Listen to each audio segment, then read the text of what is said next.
എല്ലാവർക്കും നമസ്കാരം. യേശുക്രിസ്തുവിലൂടെ പുതിയ നിയമ ഇസ്രായേലിൻ്റെ രൂപീകരണം എന്നുള്ളൊരു സബ്ജക്റ്റിനെ കുറിച്ചാണല്ലോ നമ്മൾ സംസാരിച്ചു കൊണ്ടിരിക്കുന്നത്. അപ്പോൾ കഴിഞ്ഞ എപ്പിസോഡിൽ നമ്മൾ സംസാരിച്ച് നിർത്തിയത് അന്ത്യോക്യ എന്ന് പറയുന്ന ഒരു സ്ഥലത്ത് വെച്ചിട്ടാണ് ക്രിസ്ത്യാനികൾക്ക് ആദ്യമായിട്ട് ക്രിസ്ത്യൻസ് എന്നുള്ളൊരു പേര്, ക്രിസ്ത്യാനികൾ എന്നുള്ളൊരു പേര് അവർക്ക് വന്നത് എന്നുള്ളതൊക്കെ നമ്മൾ കണ്ടു. ഓക്കെ, അപ്പോൾ അതിനുശേഷം നമ്മൾക്കറിയാം നമ്മുടെ യഹൂദയിൽ ഇപ്പോൾ ആരാണ് ഭരിച്ചുകൊണ്ടിരിക്കുന്നത്? ഹെരോദാവാണ് ഭരിച്ചുകൊണ്ടിരിക്കുന്നത് എന്നുള്ളതൊക്കെ നമ്മൾ കഴിഞ്ഞ എപ്പിസോഡുകളിലൊക്കെ നമ്മൾ ചിന്തിച്ച കാര്യമാണ്. അപ്പോൾ ഈ ഹെരോദാവിന് എന്താണ്, ഈ യേശുവിൻ്റെ ശിഷ്യന്മാർ ഇങ്ങനെ യേശുവിനെക്കുറിച്ച് പ്രസംഗിക്കുകയും അങ്ങനെ ഒത്തിരി പേര് ഇവരിലേക്ക് അംഗങ്ങളാകുന്നു, അതായത് യേശുക്രിസ്തുവിനെ അംഗീകരിക്കുന്നു എന്ന് കണ്ടു കഴിഞ്ഞപ്പോഴത്തേക്കും ഈ ഹെരോദാവ് എന്ത് ചെയ്തിരിക്കുകയാണ്? യേശുക്രിസ്തുവിൻ്റെ ശിഷ്യന്മാരിൽ ഒരാളായ യാക്കോബിന്, ഈ യാക്കോബ് ആരാണ്? യോഹന്നാൻ്റെ സഹോദരനാണ്. യോഹന്നാനും യാക്കോബൊക്കെ ആരാണ്? യേശുക്രിസ്തുവിൻ്റെ ശിഷ്യന്മാരാണ്. ഓക്കെ, അപ്പോൾ ഈ യാക്കോബിനെ പിടിച്ചിട്ട് യാക്കോബിൻ്റെ തല അങ്ങ് വെട്ടിക്കളഞ്ഞു. അപ്പോൾ ഈ തല വെട്ടിക്കളഞ്ഞപ്പോഴത്തേക്കും അതെന്തായി? യഹൂദന്മാർക്കൊക്കെ അങ്ങ് ഭയങ്കര സന്തോഷമായി. എന്ന് വെച്ചാൽ യേശുക്രിസ്തുവിനെ അംഗീകരിക്കാത്ത, യേശുക്രിസ്തുവിനെ ക്രൂശിക്കാൻ കൂട്ടുനിന്ന അതിനെ സപ്പോർട്ട് ചെയ്യുന്ന യഹൂദന്മാർക്ക് ഭയങ്കര സന്തോഷമായി എന്ന് കണ്ടപ്പോഴത്തേക്കും ഈ ഹെരോദാവ് എന്ത് ചെയ്തു? പത്രോസിനെയും കൂടി പിടിച്ചു. പത്രോസിനെ പിടിച്ച് അവൻ്റെയും കൂടെ തല വെട്ടിക്കളഞ്ഞ് യഹൂദന്മാരെ സന്തോഷിപ്പിക്കുവാൻ വേണ്ടി പുള്ളി അങ്ങ് പത്രോസിനെ പിടിച്ച് തടവിലാക്കി. നമ്മൾക്കറിയാം ഇന്നത്തെ ഈ കാലഘട്ടത്തിലോട്ട് ഇറങ്ങിക്കഴിയുമ്പോഴത്തേക്കും അധികാരം ഉറപ്പിക്കുവാൻ വേണ്ടി ഈ അധികാരികൾ എന്താ ചെയ്യുന്നത്? അത് ആത്മീയത്തിലാണെങ്കിലും ഭൗതികത്തിലാണെങ്കിലും നമ്മൾക്കറിയാം ഈ അധികാരികൾ എന്താ ചെയ്യുന്നത്? അവരെ സപ്പോർട്ട് ചെയ്യുന്ന അണികളെ സന്തോഷിപ്പിക്കാനുള്ള കാര്യങ്ങൾ ചെയ്തുകൊണ്ടിരിക്കും. അവിടെ നന്മയുണ്ടോ എന്നൊന്നും അവർ നോക്കത്തില്ല, അതിനകത്ത് ശരിയാണോ തെറ്റാണോ എന്നൊന്നും അവർ നോക്കത്തില്ല. അവർക്ക് എന്താണ് വേണ്ടുന്നത്? അവർക്ക് അവരുടെ അധികാരം ഉറപ്പിക്കുവാൻ വേണ്ടി അണികളെ സന്തോഷിപ്പിക്കണം, അതിനുവേണ്ടിയുള്ള കാര്യങ്ങൾ അവർ ചെയ്തുകൊണ്ടേയിരിക്കും എന്ന് പറയുന്നത് പോലെ ഹെരോദാവിൻ്റെ അധികാരത്തെ അങ്ങ് ഉറപ്പിക്കുവാൻ വേണ്ടി, യഹൂദന്മാരുടെ സപ്പോർട്ട് കിട്ടുവാൻ വേണ്ടി പുള്ളി എന്ത് ചെയ്തിരിക്കുകയാണ്? പത്രോസിനെയും കൂടി അങ്ങ് പിടിച്ച് അങ്ങ് തടവിലാക്കി. അപ്പോൾ പത്രോസിനെ തടവിലാക്കിയെന്ന് കണ്ടപ്പോഴത്തേക്കും ഈ ദൈവത്തിൽ വിശ്വസിക്കുന്ന വിശ്വാസികളും ശിഷ്യന്മാരും ഒക്കെ കൂടി എന്ത് ചെയ്ത് അവരൊരു മാളിക മുറിയിലിരുന്ന് സഭ എന്നാണ് പറയുന്നത്, അതായത് യേശുക്രിസ്തുവിൻ്റെ നാമത്തിൽ ഒന്നിച്ചു കൂടിയിരിക്കുന്ന സഭ, ആ സഭ എന്ത് ചെയ്തു? ശ്രദ്ധയോടെ പ്രാർത്ഥിച്ചു. നമ്മൾക്കറിയാം രക്ഷിക്കപ്പെടുന്നവരെ കർത്താവ് സഭയോട് ചേർത്തുകൊണ്ടിരുന്നു അല്ലേ? ദൈവം അവരെ ഒരു സഭയാക്കി. അപ്പോൾ ആ സഭ എന്ത് ചെയ്തു? ഇങ്ങനെ ഒന്നിച്ചു കൂടിയിരുന്ന് പ്രാർത്ഥിച്ചു, പത്രോസിനെ വിടുവിക്കാൻ പ്രാർത്ഥിച്ചു. പക്ഷേ യാക്കോബിൻ്റെ സമയത്ത് അവർ പ്രാർത്ഥിച്ചില്ല കേട്ടോ. പക്ഷേ ഇത് നമ്മുടെ പത്രോസിൻ്റെ സമയം വന്നപ്പോഴത്തേക്കും ഇവരങ്ങ് പ്രാർത്ഥിച്ചു. കാരണം ഇവർക്കങ്ങ് ചൂട് പിടിച്ചു. കാരണം ഒരെണ്ണത്തിന് കൊന്നു കഴിഞ്ഞപ്പോഴത്തേക്ക് ഇനി അടുത്തതിനെ പിടിച്ചിരിക്കുകയാണ്. അപ്പോൾ അവനെയെങ്കിലും വിട്ടുകൊടുക്കാതിരിക്കാൻ വേണ്ടി ഇവർ ശ്രദ്ധയോടെ പ്രാർത്ഥിക്കുകയാണ്. അപ്പോൾ ഇവരോട് പ്രാർത്ഥിച്ചു കൊണ്ടിരിക്കുമ്പോൾ ദൈവത്തിൻ്റെ അത്ഭുതം അവിടെ നടക്കുകയാണ്. ദൈവം എന്ത് ചെയ്തു? ആ കാരാഗ്രഹത്തിൽ, പത്രോസിനെ തടവിലാക്കിയിരിക്കുന്ന കാരാഗ്രഹത്തിലേക്ക് ദൈവത്തിൻ്റെ ദൂതൻ അവിടെ ഇറങ്ങി വന്നും പത്രോസിനെ അവിടുന്ന് വിടുവിച്ച് ഒന്നാം വാതിലും രണ്ടാം വാതിലും ഒക്കെ കടന്ന് പത്രോസിനെ ഇവിടെ കൊണ്ടുവന്നു, പുറത്തോട്ട് കൊണ്ടുവന്നു. അങ്ങനെ പുറത്ത് കൊണ്ടുവന്ന് പത്രോസ് എന്ത് ചെയ്തിരിക്കുകയാണ്? പത്രോസ് അവിടുന്ന് നമ്മുടെ മാളികമുറിയിലേക്ക്, ഇവർ പ്രാർത്ഥിച്ചു കൊണ്ടിരുന്ന ആ മാളികമുറിയിലേക്ക്, സഭയിലേക്ക് പത്രോസ് അങ്ങ് കടന്നു ചെന്നിട്ട് അവരോട് പറഞ്ഞു. അപ്പോൾ അവർ പത്രോസിനെ കണ്ടപ്പോൾ ആകം ആശ്ചര്യപ്പെട്ടൊക്കെ പോയി. എങ്ങനെയാണ് ഇവൻ ഈ തടവറയിൽ നിന്ന് രക്ഷപ്പെട്ടത് എന്നൊക്കെ അവരങ്ങ് ആശ്ചര്യപ്പെട്ടു പോയി. അപ്പോൾ പത്രോസ് അവരോട് അവിടെ ഇരുന്നങ്ങ് പ്രസംഗിച്ചു. എന്താണ് പ്രസംഗിച്ചത്? എങ്ങനെയാണ് ദൈവം എന്നെ ദൂതനെ അയച്ചു വിടുവിച്ച് ആ ഒരു ചരിത്രമൊക്കെ പുള്ളി അവർക്കങ്ങ് വിവരിച്ചു കൊടുക്കുകയാണ്. അപ്പോൾ നമ്മൾക്കറിയാം ഈ ശിഷ്യന്മാരൊക്കെ ഇപ്പോൾ എവിടെയാണുള്ളത്? യഹൂദയിലാണുള്ളത് അല്ലേ? യെരുശലേമിൽ തന്നെയാണ് അവരിപ്പോൾ ഉള്ളത്. അപ്പോൾ നമ്മളുടെ കഴിഞ്ഞ എപ്പിസോഡിൽ നമ്മൾ കണ്ടു ഈ അന്ത്യോക്യ എന്ന് പറയുന്ന സ്ഥലത്തോട്ട് ആരാണ് പോയിരിക്കുന്നത്? നമ്മുടെ ശൗലും നമ്മുടെ ബർണബാസും കൂടിയാണ് പോയിരിക്കുന്നത്. അപ്പോൾ അവരവിടെ ഇങ്ങനെ പ്രാർത്ഥിച്ചു കൊണ്ടിരുന്നപ്പോഴാണ്, അതായത് ശൗലും ബർണബാസും കൂടി അവിടെ ഇങ്ങനെ അന്ത്യോക്യയിൽ ഇങ്ങനെ പ്രാർത്ഥിച്ചു കൊണ്ടിരുന്നപ്പോൾ അവിടെ നിന്ന് ഇങ്ങനെ ദൈവാത്മാവ് അവിടുത്തെ മൂപ്പന്മാരോടൊക്കെ ഇടപെട്ടിട്ട് പറഞ്ഞു, ഇവരെ ഇങ്ങനെ ഇവിടെ മാത്രം വെച്ചുകൊണ്ടിരുന്നാൽ പോരാ, ഇവരെ എങ്ങോട്ട് വിടണം? ഇവരെ ഞാൻ ഏൽപ്പിച്ചിരിക്കുന്ന ഒരു ദൗത്യമുണ്ട്, ലോകത്തിൻ്റെ അറ്റത്തോളം സുവിശേഷം എത്തിക്കുവാൻ ഞാൻ ഇവരെ വേർതിരിച്ചിട്ടുണ്ട്.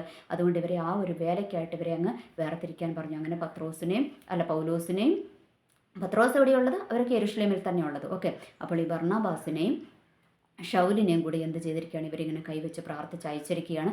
അപ്പോൾ ഇവരിങ്ങനെ പല സ്ഥലത്തോട്ടൊക്കെ പോകാൻ തുടങ്ങി. 1-2 സ്ഥലത്തൊക്കെ ഇവർ പോകാൻ പ്ലാൻ ചെയ്തപ്പോൾ ദൈവാത്മാവ് പറഞ്ഞ് അങ്ങോട്ട് പോകണ്ട എന്ന് പറഞ്ഞ് ഇവരെ എങ്ങോട്ടാണ് അയച്ചിരിക്കുന്നത്? മക്കോദോനിയ എന്ന് പറയുന്നൊരു സ്ഥലത്തോട്ട് ദൈവാത്മാവ് പൗലോസിനെയും ഈ ബർണബാസിനെയും കൂടി അയച്ചു. അവിടെ ഫിലിപ്പിയ എന്ന് പറയുന്നൊരു സ്ഥലമുണ്ട്, ഒരു പ്രധാനപ്പെട്ട ഒരു പട്ടണമാണ്. ആ പട്ടണത്തിൽ അവരിങ്ങനെ എത്തി. അവിടെ ഇങ്ങനെ യഹൂദന്മാരുടെ പള്ളികളിൽ ഇങ്ങനെ ദൈവത്തിനെക്കുറിച്ച്, യേശുക്രിസ്തുവിൻ്റെ ആ ഒരു സുവിശേഷം അവരിങ്ങനെ അറിയിച്ചു കൊണ്ടിരിക്കുന്ന, യേശുക്രിസ്തുവിൻ്റെ ക്രൂശീകരണം, ഉയർത്തെഴുന്നേൽപ്പ്, പിന്നെ വരുന്ന രക്ഷ, ഇതൊക്കെ ഇങ്ങനെ ഇവർ പ്രസംഗിച്ചു കൊണ്ടിരിക്കുകയാണ്. അപ്പോൾ അങ്ങനെ ഇവർ അവിടെ ഇങ്ങനെ ദിവസങ്ങളോളം ഇങ്ങനെ പ്രസംഗിച്ചു കൊണ്ടിരിക്കുകയാണ്. അപ്പോൾ ഇവരിങ്ങനെ അങ്ങോട്ട് പോകുമ്പോഴുണ്ട് ഈ പള്ളിയുടെ വാതിൽക്കൽ ഒരു പുള്ളിക്കാരത്തി ഇരിപ്പുണ്ട്, ഒരു പിശാച് ബാധിതയായ ഒരു വെളിച്ചപ്പാടത്തി ഇരിപ്പുണ്ട്.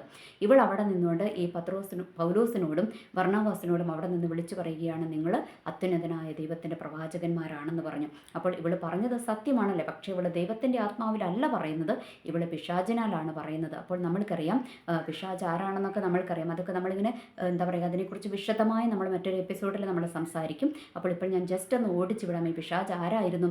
യേശുക്രിസ്തുവിൻ്റെ ഒരു കെരൂബായിരുന്നു. എന്ന് വെച്ചാൽ ദൈവത്തിൻ്റെ കെരൂബായിരുന്നു. ദൈവം വാഹനമേറിക്കൊണ്ടിരുന്ന, ദൈവത്തിൻ്റെ വാഹനം, എന്താ പറയുക, ദൈവം വാഹനമേറുന്ന ഒരു ദൂതഗണങ്ങളുണ്ട്. എന്ന് വെച്ചാൽ നമ്മൾക്കറിയാം ദൈവത്തിൻ്റെ ദൂതന്മാരിൽ പല പല പല കാറ്റഗറി ഉണ്ടല്ലേ. അപ്പോൾ അതൊക്കെ നമ്മൾ കണ്ടു. നമ്മൾ അതിന് മുന്നത്തെ എപ്പിസോഡിലൊക്കെ നമ്മൾ അതിനെക്കുറിച്ച് പറഞ്ഞു. കുറച്ചൊക്കെ നമ്മൾ തൊട്ട് പോയി. ഏതാണ് ഗബ്രിയേൽ? ആരാണ് ഗബ്രിയേൽ? മാലാഖ ആരാണ്? മെസ്സഞ്ചർ ആണല്ലേ, നമ്മളുടെ ദൈവത്തിൻ്റെ ദൂത് അറിയിക്കുന്നതാണ്. മിഖായേൽ ആരാന്ന് നമ്മൾ കണ്ടു. യുദ്ധവീരനാണ്, യുദ്ധത്തിന് നേതൃത്വം കൊടുക്കുന്ന ആരാണ്? മിഖായേൽ എന്ന് നമ്മൾ കണ്ടു. എന്ന് പറയുന്നത് പോലെ ദൈവത്തിൻ്റെ, എന്താ പറയുക, ദൈവത്തിൻ്റെ സഞ്ചാരം, ദൈവത്തിൻ്റെ വാഹനത്തെ നിയന്ത്രിക്കുന്ന, ദൈവത്തിൻ്റെ ആ ഒരു വാഹനമേറുന്ന ഒരു ചിറകും ചക്രവും ഒക്കെയുള്ള ഒരു ദൂത സമൂഹമാണ് ആര്? ഈ കെരൂബ് എന്ന് പറയുന്നത്. അപ്പോൾ ഈ കെരൂബ് എന്ന് പറയുന്ന ഒരു ദൂതനുണ്ട്. ആ ദൂതൻ എന്ത് സംഭവിച്ചിരിക്കുകയാണ്? പുള്ളി ഇങ്ങനെ ദൈവത്തെ ഇങ്ങനെ, ആ ഒരു ദൈവത്തിൻ്റെ മഹത്വം ഇങ്ങനെ വഹിച്ചുകൊണ്ട് പോകുമ്പോൾ പുള്ളിക്ക് തോന്നി ഈ ദൈവത്തിൻ്റെ സിംഹാസനത്തിൻ്റെ പൊക്കത്തിൽ എൻ്റെ സിംഹാസനം വയ്ക്കണമെന്ന് തോന്നി. അത് നമ്മൾക്കറിയാം. ഇന്നത്തെ ഈ നമ്മുടെ ലോകത്തിലേക്ക് ഇറങ്ങുമ്പോഴും നമ്മൾക്കറിയാം അല്ലേ, ഈ രാഷ്ട്രീയ പാർട്ടിക്കാരും ഈ ആത്മീയ നേതാക്കന്മാരുടെ എടുത്താലും അറിയാം. അപ്പോൾ അവരാണെങ്കിലും എന്താണ്, ഈ കുതികാല് വെട്ടിക്കൊണ്ടിരിക്കും. അതായത് പൊക്കത്തിലിരിക്കുന്നവനെ വലിച്ച് താഴെ ഇട്ടിട്ട് അതിൻ്റെ പൊക്കത്തിൽ കയറിയിരിക്കുവാൻ ശ്രമിച്ചുകൊണ്ടിരിക്കും എന്ന് പറയുന്നത് പോലെ ഈ കെരൂബിനൊരു മോഹം തോന്നി. ദൈവത്തിൻ്റെ സിംഹാസനത്തിൻ്റെ പൊക്കത്തിൽ തൻ്റെ സിംഹാസനം വയ്ക്കണമെന്നും ആർക്ക് തോന്നി? ഈ കെരൂബിന് തോന്നി. അതാര? കെരൂബാരായിരുന്നു, ദൈവത്തിൻ്റെ ദൂതനായിരുന്നു. അപ്പോൾ ദൈവം എന്ത് ചെയ്തു? അവനെ അങ്ങ് വെട്ടി താഴോട്ടിട്ടുക എന്ന് പറഞ്ഞാൽ അവൻ്റെ ഒരു മഹത്വം, അങ്ങ് ദൈവമഹത്വം അവനെ വിട്ടുമാറി. എന്നിട്ട് അവനെ എങ്ങോട്ടാണ് വിട്ടിരിക്കുന്നത്? അവനെ ഭൂമിയിലോട്ടാണ് വിട്ടിരിക്കുന്നത്. ഓക്കെ, അവനെ പാർപ്പിക്കുവാൻ കൊടുത്തിരിക്കുന്ന ഒരു സ്ഥലമാണ് ഭൂമി. എന്ന് വെച്ചാൽ ഇവനെ ഒറിജിനൽ പിശാചിനെ തടവറയിലാണ്. ആ പിശാചിൻ്റെ കുറച്ച് ശിങ്കിടികളാണ് കേട്ടോ ഇതിലെ കൂടെ ഇപ്പോൾ പ്രസൻ്റ് ആയിരിക്കുന്നത്. ഓക്കെ, എനിവേ അതൊക്കെ നമ്മൾക്ക് ഫ്യൂച്ചറിലും വരുന്ന എപ്പിസോഡിൽ നമ്മൾക്ക് ചിന്തിക്കാം. അപ്പോൾ ഇപ്പം ഞാൻ ജസ്റ്റ് ഒന്ന് വിട്ടുപോയതാണ്, അതുകൊണ്ട് ജസ്റ്റ് ഒന്ന് പറഞ്ഞു പോയതാണ്. അപ്പോൾ നമ്മൾക്കറിയാം ഈ ദൈവിക സംവിധാനത്തിന് എപ്പോഴും എന്തുണ്ടാകും? ദൈവത്തിനൊരു രാജ്യമുണ്ടല്ലേ. നമ്മൾക്കറിയാം ഇന്ത്യ എന്ന രാജ്യത്തിൻ്റെ ഓരോ നിയമങ്ങളും ചട്ടങ്ങളും നിയമ സംവിധാനങ്ങളും ഒക്കെയുണ്ട്. എന്ന് പറയുന്നത് പോലെ ദൈവരാജ്യത്തിനും അതിൻ്റേതായ ചട്ടങ്ങളും നിയമങ്ങളും അതിൻ്റെ ഒരു ഓർഡറും ഒക്കെ ഉണ്ടല്ലേ.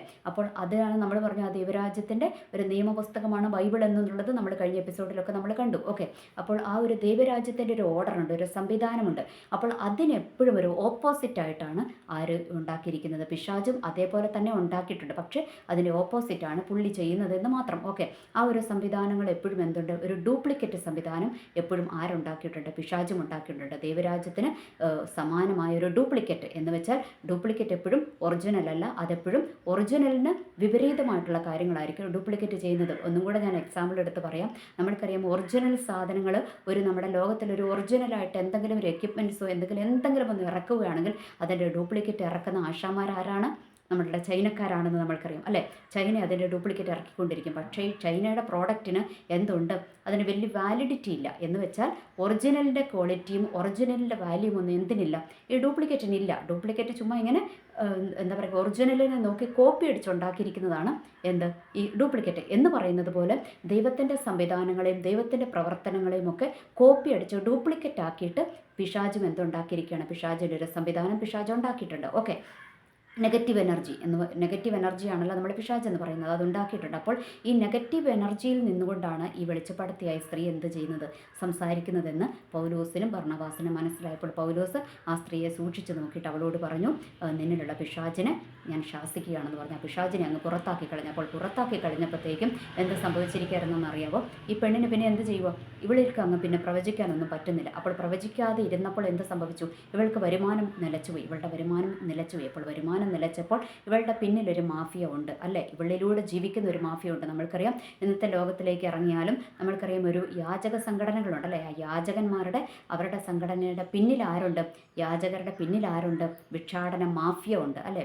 ഭിക്ഷാടനത്തിൽ ഇറങ്ങി നടക്കുന്ന ആൾക്കാരുടെ പിന്നിലൊരു ഭിക്ഷാടന മാഫിയ ഉണ്ട്. അപ്പോൾ ഈ ഭിക്ഷാടന മാഫിയ ഈ ഭിക്ഷ എടുത്തുകൊണ്ട് വരുന്ന ഈ ഭിക്ഷാടകരുടെ ആ ഒരു എന്താ പറയുക പൈസ കൊണ്ടാണ് ഇവന്മാർ ജീവിക്കുന്നത്. ഓക്കെ, അപ്പോൾ എന്ന് പറയുന്നത് പോലെ ഈ വെളിച്ചപ്പാടത്തിയ സ്ത്രീയുടെ പിന്നിലും എന്തുണ്ട്? ഒരു മാഫിയ ഉണ്ട്. അപ്പോൾ അവർ ഇവളിൽ നിന്ന് ലഭിക്കുന്ന വരുമാനം കൊണ്ടാണ് ഇവർ ജീവിക്കുന്നത്. അപ്പോൾ ഞങ്ങളുടെ വരുമാനം നിലച്ചുപോയി എന്ന് കണ്ടപ്പോഴത്തേക്കും ഇവന്മാർക്ക് ആകെ പ്രശ്നമായി. ഇവരമ്മമാരെന്ത് ചെയ്തു? ഈ പെണ്ണിനെ ശാസിച്ചത് ആരാണ്? ഇവരുടെ ആ വരുമാനം നിലപ്പിക്കാൻ കാരണമായതാരാണ്? പൗലോസും ബർണ്ണബാസുമാണെന്ന് മനസ്സിലായപ്പോൾ വേഗം ഇവരെന്ത് ചെയ്തു? അവിടെ കലക്കമുണ്ടാക്കിയും ബർണ്ണബാസിനും പൗലോസിനുമെതിരെ എന്താണ് അവർക്കെതിരെ കുറേ കാര്യങ്ങളൊക്കെ അവർ പറയുകയും അവർക്ക് അങ്ങനെ ഭയങ്കര കലക്കമുണ്ടാക്കുകയും ഒക്കെ ചെയ്തു. അങ്ങനെ അവിടെയുള്ള എന്താ പറയുക സ്ഥലത്തിലുള്ള എന്താ പറയുക ആൾക്കാരെയും അതിൻ്റെ തലപ്പത്തിരിക്കുന്നവരെയൊക്കെ വിളിച്ചു കൂട്ടിയിട്ട് പൗലോസിനെയും ബർണ്ണബാസിനെയും അവർ അടുപ്പിക്കുകയൊക്കെ ചെയ്തു. എന്നിട്ട് അവരെ എന്ത് ചെയ്തിരിക്കുകയാണ്? തടവിലാക്കി. അപ്പോൾ അവരെ തടവിലാക്കിയപ്പോൾ എന്ത് ചെയ്തു? ഈ പൗലോസ് എന്ന് പറയുന്നത് നമ്മൾക്കറിയാം, പൗലോസ് ആദ്യം ദൈവത്തിന് വിരോധമായിട്ട് പ്രവർത്തിച്ചുകൊണ്ടിരുന്ന ആളാണ് അല്ലേ? ദൈവത്തെ ആരാധിക്കുന്നവരെ, യേശുക്രിസ്തുവിനെ ആരാധിക്കുന്നവരെയൊക്കെ എന്താ പറയുക അടിക്കുകയും ഇടിക്കുകയും ഒക്കെ ചെയ്തുകൊണ്ടിരുന്ന, അവരെ പീഡിപ്പിച്ചുകൊണ്ടിരുന്ന ഒരു വ്യക്തിയാണ് അല്ലേ? ഭയങ്കര ഉഷിരോടെ പീഡിപ്പിച്ചുകൊണ്ടിരുന്നത്. പക്ഷേ അവൻ എന്ത് ചെയ്തു? ദൈവത്തിൻ്റെ ആ ഒരു സാന്നിധ്യം ദൈവത്തെ തിരിച്ചറിഞ്ഞു കഴിഞ്ഞപ്പോൾ അവൻ എന്ത് ചെയ്തു? അതേ ഒരു സ്പിരിറ്റിൽ എന്ത് ചെയ്തിരിക്കുകയാണ്? ദൈവത്തിന് വേണ്ടി വേല ചെയ്യുകയാണ്. അപ്പോൾ ഇവൻ ഭയങ്കര സ്പിരിറ്റാണ് ആർക്ക്? നമ്മുടെ പൗലോസിന്. അപ്പോൾ പൗലോസ് എന്ത് ചെയ്തു? കാരാഗ്രഹമെങ്കിൽ കാരാഗ്രഹം അവിടെ ഇരുന്നോട്ട് പുള്ളി എന്ത് ചെയ്യുകയാണ്? ദൈവത്തെ അങ്ങ് സ്തുതിച്ച് ആരാധിക്കുകയാണ്. അപ്പോൾ അർദ്ധരാത്രിയിലിരുന്ന് നമ്മുടെ പൗലോസും ഈ ബർണ്ണബാസും ഒക്കെ കൂടെ ദൈവത്തെ അങ്ങ് സ്തുതിക്കുവാൻ തുടങ്ങി. അപ്പോൾ സ്തുതിച്ചു കൊണ്ടിരിക്കുന്ന സമയത്താണ് എന്ത് സംഭവിച്ചിരിക്കുന്നത്? ഇവരുടെ ചങ്ങലയൊക്കെ അഴിഞ്ഞു മാറി അവിടെയും എന്ത് ചെയ്തിരിക്കുകയാണ്? പത്രോസിനെ ദൈവം വിടുവിച്ചെടുത്തതുപോലെ ഈ പൗലോസിനെയും ബർണ്ണബാസിനെയും കൂടെ അവിടെ നിന്ന് ഇങ്ങനെ വിടുവിച്ചെടുക്കുകയാണ്. അവിടെ നിന്ന് വിടുവിച്ചെടുത്ത് അവരിങ്ങനെ അവരുടെ ചങ്ങലയൊക്കെ അഴിഞ്ഞു മാറി അങ്ങനെ കാരാഗ്രഹത്തിൻ്റെ വാതിലുകളൊക്കെ തുറന്നിരിക്കുകയാണ്. അപ്പോൾ പെട്ടെന്ന് എന്തുണ്ടായി? വലിയ ശബ്ദമൊക്കെ ഉണ്ടായി. അപ്പോൾ അതുണ്ടായപ്പോഴത്തേക്കും എന്ത് സംഭവിച്ചിരിക്കുകയാണ്? ആ കാരാഗ്രഹ പ്രമാണി വേഗം ഉണർന്നിട്ട് പുള്ളി വിചാരിച്ചു ആരെയും കാണുന്നില്ല, എല്ലാവരും രക്ഷപ്പെട്ടു പോയി. അപ്പോൾ കാരാഗ്രഹ പ്രമാണിയുടെ കയ്യിലാണ് ഈ തടവുകാരെ ഏൽപ്പിച്ചിരിക്കുന്നത് അല്ലേ? അപ്പോൾ ഇവർ രക്ഷപ്പെട്ടു പോയി എന്ന് വിചാരിച്ചു കഴിഞ്ഞാൽ പുള്ളിയുടെ ജീവൻ പോകും. അതുകൊണ്ട് പുള്ളി എന്ത് ചെയ്തു? പുള്ളി സ്വന്തം വാളെടുത്ത് കഴുത്ത് മുറിക്കുവാനൊക്കെ നോക്കിയപ്പോഴത്തേനും പൗലോസ് പറഞ്ഞു ഞങ്ങളിവിടെ തന്നെയുണ്ട്, ഞങ്ങൾ എങ്ങോട്ടും പോയിട്ടില്ല എന്ന് പറഞ്ഞപ്പോൾ ഈ കാരാഗ്രഹ പ്രമാണി തന്നെ അവരെ വേഗം പുള്ളിയുടെ വീട്ടിലോട്ടങ്ങ് കൊണ്ടുപോയി കഴിഞ്ഞപ്പോഴത്തേക്കും അവിടെ ചെന്നപ്പോൾ പൗലോസ് എന്ത് ചെയ്തു? അവരോട് ഇങ്ങനെ യേശുക്രിസ്തുവിനെ കുറിച്ചുള്ള സുവിശേഷം ഇങ്ങനെ പ്രസംഗിച്ചുകൊണ്ടിരുന്നു. അപ്പോൾ സുവിശേഷം പ്രസംഗിച്ചുകൊണ്ടിരുന്നപ്പോഴത്തേക്കും ഈ പുള്ളിയിൽ എന്ത് ചെയ്തു? മാനസാന്തരമുണ്ടായി. ആരില്ല? കാരാഗ്രഹ പ്രമാണിയിലും കുടുംബത്തിലും അവർക്ക് മാനസാന്തരമുണ്ടായപ്പോൾ അവർ എന്ത് ചെയ്തു? അവരോട് ചോദിച്ചു ഈ രക്ഷ പ്രാപിക്കുവാൻ ഞങ്ങൾ എന്ത് ചെയ്യണമെന്ന് ചോദിച്ചു. ആരോട്? പൗലോസിനോട് ചോദിച്ചപ്പോൾ പൗലോസ് പറഞ്ഞു കർത്താവായ യേശുവിൽ വിശ്വസിക്കുക, എന്നാൽ നീയും നിൻ്റെ കുടുംബവും രക്ഷ പ്രാപിക്കും എന്ന് അവരോട് പറയുവാനിടയായി തീർന്നു. ഓക്കെ, അപ്പോൾ ഇന്നും നമ്മളോടും അത് തന്നെയാണ് ദൈവത്തിന് പറയാനുള്ളത്. കർത്താവായ യേശുവിൽ വിശ്വസിക്കുക, എന്നാൽ നീയും നിൻ്റെ കുടുംബവും രക്ഷ പ്രാപിക്കും. എനിക്കും എൻ്റെ കുടുംബത്തിനും രക്ഷ ലഭിക്കണമെങ്കിൽ എന്ത് ചെയ്യണം? കർത്താവായ യേശുവിൽ നമ്മൾ വിശ്വസിച്ചേ മതിയാകത്തുള്ളൂ. അല്ല എങ്കിൽ എന്ത് ചെയ്യും? നമ്മൾ ഈ ലോകത്തിലെ ചുമ്മാ ഇപ്പോൾ ഒരു താൽക്കാലിക സുഖങ്ങളിലും താൽക്കാലികമായൊരു ആശ്വാസവും നമ്മൾ കണ്ടെത്തിപ്പോയിക്കൊണ്ടിരിക്കും. എന്നാൽ നമ്മൾക്ക് ഇതിന് ശേഷം ഒരു നിത്യത ദൈവം ഒരുക്കിയിട്ടുണ്ട്, ഒരു സ്വർഗം ഒരുക്കിയിട്ടുണ്ട്. അപ്പോൾ അത് നമ്മൾക്ക് ലഭിക്കണമെങ്കിൽ എന്താണ്? നമ്മളായ കർത്താവായ യേശുവിൽ വിശ്വസിക്കണം. കർത്താവായ യേശുവിലൂടെ അല്ലാതെ നമ്മൾക്കൊരു രക്ഷയില്ല, നമ്മൾക്കൊരു നിത്യതയില്ല എന്നുള്ള സത്യം നമ്മൾ തിരിച്ചറിയുക. അതാണ് ഈ ദൈവവചനത്തിലൂടെ നമ്മളോട് പഠിപ്പിക്കുന്നത്. ഓക്കെ, അപ്പോൾ അങ്ങനെ കർത്താവായ യേശുവിൽ വിശ്വസിക്കുക, എന്നാൽ നീയും നിൻ്റെ കുടുംബവും രക്ഷ പ്രാപിക്കുമെന്ന് ആ കാരാഗ്രഹ പ്രമാണിയോട് പറയുകയും അവരപ്പോൾ തന്നെ എന്ത് ചെയ്തിരിക്കുകയാണ്? യേശുക്രിസ്തുവിൽ വിശ്വസിക്കുകയും അവരെ സ്നാനമേൽക്കുകയും ചെയ്തു എന്നുള്ളതൊക്കെ നമ്മൾ കാണുന്നുണ്ട്. അപ്പോൾ ഇന്നത്തെ എപ്പിസോഡ് നമ്മൾക്ക് ഇവിടെ വെച്ച് വൈൻഡപ്പ് ചെയ്യാം. ഇനി ബാലൻസ് നമ്മൾക്ക് ചിന്തിക്കാം. അപ്പോൾ ഇന്നത്തെ എപ്പിസോഡിൽ നമ്മൾ കണ്ടു പത്രോസിനെ എന്ത് ചെയ്തു? ദൈവത്തിന് വേണ്ടി അവർ പ്രസംഗിക്കുവാൻ നിന്നപ്പോൾ, ദൈവത്തിന് വേണ്ടി വേല ചെയ്യുവാൻ ഇറങ്ങിയപ്പോൾ പത്രോസിനെ എന്ത് ചെയ്തിരിക്കുകയാണ്? കാരാഗ്രഹത്തിലാക്കി. അപ്പോൾ കാരാഗ്രഹത്തിലാക്കിയെങ്കിലും ദൈവം എന്ത് ചെയ്തു? അവിടെ നിന്ന് പത്രോസിനെ തൻ്റെ ദൂതനെ അവിടുന്ന് വിടുവിച്ചു എന്നുള്ളത് നമ്മൾ കാണാം. ഓക്കെ, ഓർക്കുക, ദൈവത്തിന് വേണ്ടി നമ്മൾ ചെയ്യാത്ത തെറ്റിനെ നമ്മൾ ശിക്ഷിക്കപ്പെടുമ്പോൾ, ചെയ്ത തെറ്റിനെ ശിക്ഷ അനുഭവിക്കുന്നതിന് ദൈവം ഉത്തരവാദിയല്ല കേട്ടോ. നമ്മൾ തെറ്റ് ചെയ്തിട്ട് നമ്മൾ ശിക്ഷിക്കപ്പെടുകയും നമ്മൾ വിചാരണ ചെയ്യപ്പെടുകയും ചെയ്യുന്നുണ്ടെങ്കിൽ അതിന് ദൈവം ഉത്തരവാദിയല്ല. അത് നമ്മൾ തന്നെ ബാലൻസ് നോക്കേണ്ടി വരും എന്നുള്ള കാര്യം നമ്മൾ ഓർക്കുക. പക്ഷേ നമ്മൾ ചെയ്യാത്ത തെറ്റിന് നമ്മൾ ശിക്ഷിക്കപ്പെടുമ്പോൾ അത് ദൈവത്തിന് വേണ്ടിയാണെങ്കിലും നമ്മളുടെ ജീവിതത്തിലാണെങ്കിലും നമ്മൾ ചെയ്യാത്ത തെറ്റിന് നമ്മൾ ശിക്ഷിക്കപ്പെടുന്നുണ്ട് എങ്കിൽ ഓർക്കുക, നമ്മൾക്ക് വേണ്ടി എന്തുണ്ട്? ഇറങ്ങി വരുന്നൊരു ദൈവമുണ്ട്. ആ ദൈവം നമ്മൾക്ക് വേണ്ടി ഇറങ്ങി വരണമെങ്കിൽ നമ്മൾ ആ ദൈവത്തെ വിശ്വസിക്കണം. വിശ്വസിച്ച് കഴിയുമ്പോഴാണ് ആ ദൈവം നമ്മൾക്ക് വേണ്ടി ഇറങ്ങി വന്നത്. നമ്മൾ ചെയ്യാത്ത തെറ്റിന് കാരാഗ്രഹത്തിലാവുകയും നമ്മൾ ചെയ്യാത്ത തെറ്റിന് ശിക്ഷ അനുഭവിക്കുകയും ചെയ്യുമ്പോൾ നമ്മൾക്ക് വേണ്ടി ഇറങ്ങി വരുന്ന ഒരു ദൈവമുണ്ട് എന്ന് നമ്മൾക്ക് കാണിച്ചു തരികയാണ്. ഇപ്പോൾ നമ്മൾക്കറിയാം പത്രോസിനെ സംബന്ധിച്ചിടത്തോളം പത്രോസിൻ്റെ സ്വന്തം ബുദ്ധി കൊണ്ട് പത്രോസിന് അവിടുന്ന് രക്ഷപ്പെട്ടു വരുവാൻ കഴിയത്തില്ല അല്ലേ? പക്ഷേ ദൈവത്തിൻ്റെ ആ ഒരു ദൂതൻ ഇറങ്ങി വിടുവിച്ചപ്പോഴാണ് പത്രോസിന് അവിടുന്ന് രക്ഷ കിട്ടിയത് എന്ന് പറയുന്നത് പോലെ നമ്മളുടെ ജീവിതത്തിലും നമ്മളുടെ സ്വന്തം ബുദ്ധി കൊണ്ടോ ശക്തി കൊണ്ടോ നമ്മൾക്ക് ഈ ലോകത്തോട് ഫൈറ്റ് ചെയ്ത് അല്ലെങ്കിൽ ലോകത്തിൻ്റെ സംവിധാനങ്ങളോട് ഫൈറ്റ് ചെയ്യുവാൻ നമ്മൾക്ക് കഴിയത്തില്ല. നമ്മൾ നിസ്സഹായരായി പോകുന്ന ഒരുപാട് മേഖലകളുണ്ട്. അപ്പോൾ അവിടെയൊക്കെ നമ്മളെ രക്ഷിക്കുവാൻ ആർക്കേ കഴിയത്തുള്ളൂ? ദൈവത്തിനെ കഴിയത്തുള്ളൂ. ആ ദൈവത്തിൽ വിശ്വസിച്ചാൽ ദൈവം നമ്മളെ ചുമ്മാ അങ്ങ് വിട്ട് കളയത്തില്ല കേട്ടോ. ദൈവം നമ്മൾക്ക് വേണ്ടി ഓരോരോ ചെറിയ കാര്യത്തിന് പോലും നമ്മൾക്ക് വേണ്ടി കണക്ക് ചോദിക്കുന്ന ഒരു പിതാവാണ് നമ്മളുടെ ദൈവം എന്നുള്ള കാര്യം നമ്മൾ മനസ്സിലാക്കുക. അത് നമ്മൾ മറക്കാതിരിക്കുക. നമ്മളെ ഒരു വിശ്വാസികളാണെന്ന് പറഞ്ഞിട്ട് അല്ലെങ്കിൽ ദൈവത്തിൻ്റെ ശിഷ്യന്മാരാണെന്ന് പറഞ്ഞിട്ട് നമ്മളെ കൂട്ടിച്ചേർത്ത് കഴിയുമ്പോൾ നമ്മളെ ഇങ്ങനെ കൈവിട്ട് കളയുന്ന ദൈവമല്ല. നമ്മൾ ദൈവരാജ്യത്തിൽ അംഗമായിട്ടുണ്ടെങ്കിൽ നമ്മൾക്കറിയാം, ഇപ്പോഴത്തെ അമേരിക്കയുടെയൊക്കെ ചരിത്രം എടുത്താൽ അറിയാം അല്ലേ, ഏറ്റവും വലിയ ഒരു കൺട്രിയാണല്ലോ അമേരിക്ക എന്ന് പറയുന്നത്. ലോക പോലീസ് എന്നൊക്കെ വിളിക്കുന്നത്. ആ ഒരു അമേരിക്കൻ പൗരത്വമുള്ള ഒരു വ്യക്തി വേറെ ഏത് രാജ്യത്തിൽ ചെന്നാലും ആ ഒരു വ്യക്തിക്കെതിരെ പ്രവർത്തിക്കാൻ എല്ലാവർക്കും ഒരു ചെറിയ വിഷമമുണ്ടാകും അല്ലേ, ചെറിയ പേടിയുണ്ടാകും. കാരണം എന്താ? അമേരിക്ക ചോദിക്കാൻ വരും. അമേരിക്കയുടെ പൗരനെ തൊട്ടാൽ എന്ത് ചെയ്യും? അമേരിക്ക ചോദിക്കാൻ വരും എന്ന് പറയുന്നത് പോലെ ദൈവരാജ്യത്തിൽ പൗരത്വമെടുത്ത ദൈവത്തിൻ്റെ ഒരു വ്യക്തിയെ തൊട്ടാൽ ദൈവം തീർച്ചയായിട്ടും ചോദിക്കാൻ വരും എന്നുള്ളതാണ് നമ്മളിവിടെ കണ്ടത്. അവിടെയും ഓർക്കുക, പത്രോസ് തെറ്റ് ചെയ്തിട്ടല്ല പത്രോസ് എവിടെ പോയത്? കാരാഗ്രഹത്തിൽ പോയത്. തെറ്റ് ചെയ്യാതെയാണ് കാരാഗ്രഹത്തിൽ പോയത്. ദൈവത്തെ പ്രസംഗിക്കുക എന്നുള്ളൊരു കാര്യം മാത്രമേ പുള്ളി ചെയ്തുള്ളൂ. പക്ഷേ നമ്മൾ തെറ്റ് ചെയ്തിട്ട് അത് നമ്മൾക്ക് ദൈവത്തിൻ്റെ രാജ്യത്തിൽ പൗരത്വമുണ്ടെങ്കിൽ, ഇപ്പോൾ അമേരിക്കയുടെ കാര്യം പറഞ്ഞതുപോലെ അമേരിക്കൻ പൗരത്വമുള്ള വ്യക്തിയാണെങ്കിലും അവൻ തെറ്റ് ചെയ്തു കഴിഞ്ഞാൽ അമേരിക്ക അവനെ രക്ഷിക്കാൻ ചെല്ലത്തൊന്നുമില്ല. അവനെ തെറ്റ് ചെയ്തിട്ടുണ്ടെങ്കിൽ അവനെ ശിക്ഷിച്ചോളാനുള്ള പെർമിഷൻ കൊടുക്കും എന്ന് പറയുന്നത് പോലെ നമ്മൾ തെറ്റ് ചെയ്തിട്ടുണ്ട് എങ്കിൽ ദൈവം നമ്മളെ രക്ഷിക്കുവാൻ ഇറങ്ങി വരത്തൊന്നുമില്ല. പക്ഷേ നമ്മൾ തെറ്റ് ചെയ്തിട്ടില്ല എങ്കിൽ, നമ്മൾ തെറ്റ് ചെയ്യാതെയാണ് ശിക്ഷിക്കപ്പെടുന്നത് െങ്കിൽ ദൈവം നമ്മൾക്ക് വേണ്ടി ഇറങ്ങി വരും. തൻ്റെ പൗരത്വമായ തൻ്റെ പ്രജകളെ രക്ഷിക്കുവാൻ, അല്ലെങ്കിൽ തൻ്റെ മക്കളെ രക്ഷിക്കുവാൻ ദൈവം ഇറങ്ങി വരും എന്നുള്ളത് നമ്മളിവിടെ കണ്ടു. ഇതുപോലെ തന്നെയാണ് പൗലോസിനെയും ബർണ്ണബാസിനെയും ഒക്കെ അവർക്കും ഇതുപോലെ പ്രശ്നം വന്നപ്പോൾ അവിടെയും ദൈവം എന്ത് ചെയ്തു? ദൈവത്തിൻ്റെ നാമത്തിന് വേണ്ടി അവർ കഷ്ടം സഹിച്ചപ്പോൾ ദൈവം അവരെ ഇറങ്ങി വന്ന് വിടുവിച്ചു എന്ന് കണ്ടു. ഫൈനലി നമ്മൾക്കറിയാം എങ്ങനെയാണ് രക്ഷ വെച്ചിരിക്കുന്നത്. നമ്മുടെ കുടുംബവും ഇവരൊക്കെ രക്ഷപ്പെടണമെങ്കിൽ കർത്താവായ യേശുവിൽ വിശ്വസിക്കുക എന്നുള്ളതും കൂടെ ദൈവം നമ്മളോട് ആഹ്വാനം ചെയ്യുകയാണ്. എനിവേ, എല്ലാവർക്കും നല്ലൊരു ദിവസം ആശംസിക്കുകയാണ്. നന്ദി, നമസ്കാരം.